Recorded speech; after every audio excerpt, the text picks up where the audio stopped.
ভারত ও পাকিস্তানের ক্রিকেটের দ্বন্দ্বের কারণে চ্যাম্পিয়ন্স ট্রফি 2024-এর আয়োজন অনিশ্চিত হয়ে পড়েছে। আসরের মাত্র 2 মাস বাকি, কিন্তু আইসিসি এখনও টুর্নামেন্টের সূচি চূড়ান্ত করতে পারেনি। এর ফলে সংস্থাটি বর্তমানে একদিকে যেমন আয়োজক দেশ পাকিস্তান এবং ভারতীয় দলের মধ্যে সমস্যা সমাধানের প্রচেষ্টা চালাচ্ছে, অন্যদিকে বিকল্প পরিকল্পনা নিয়ে ভাবতে হচ্ছে। এই বছরের চ্যাম্পিয়ন্স ট্রফির আয়োজক দেশ পাকিস্তান হলেও ভারত সেখানে খেলতে রাজি নয়। ভারতীয় বোর্ডের দাবি, তারা একটি হাইব্রিড মডেল চায়, যেখানে তারা নিজেদের ম্যাচগুলো পাকিস্তানের বাইরে অন্য কোনো দেশে খেলবে। তবে পাকিস্তান এই মডেল গ্রহণ করতে চায় না। পাকিস্তান ক্রিকেট বোর্ড পিসিবি স্পষ্টভাবে জানিয়ে দিয়েছে যে তারা ভারতকে পাকিস্তানে না এসে অন্য দেশে খেলার সুযোগ দেবে না। এই পরিস্থিতিতে আইসিসি আজ ভার্চুয়াল বোর্ড মিটিং বসেছে, যেখানে দুটি বিকল্প পরিকল্পনা নিয়ে আলোচনা হতে পারে। প্রথম বিকল্পটি হলো চ্যাম্পিয়ন্স ট্রফি পুরোপুরি পাকিস্তানের বাইরে অন্য কোনো দেশে আয়োজন করা, যদিও আয়োজক দেশ হিসেবে পিসিবির নামই থাকবে। এটি অনেকটা চলতি বছর নারী টি-20 বিশ্বকাপের মতো হতে পারে,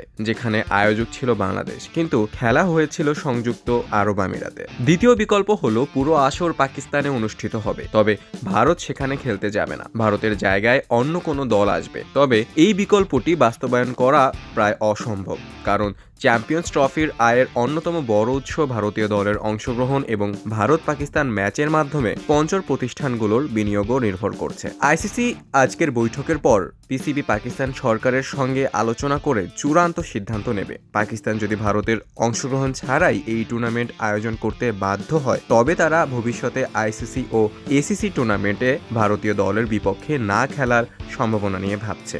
এদিকে এই সংকটটি কেবল খেলাধুলার জগতেই নয়, বরং আন্তর্জাতিক কূটনীতির দিক থেকেও গুরুত্বপূর্ণ হয়ে উঠেছে। ভারত পাকিস্তান ক্রিকেট দ্বন্দ্বের সমাধান না হলে চ্যাম্পিয়ন্স ট্রফি 2024-এর আয়োজন নিয়ে আরও জটিলতা তৈরি হতে পারে।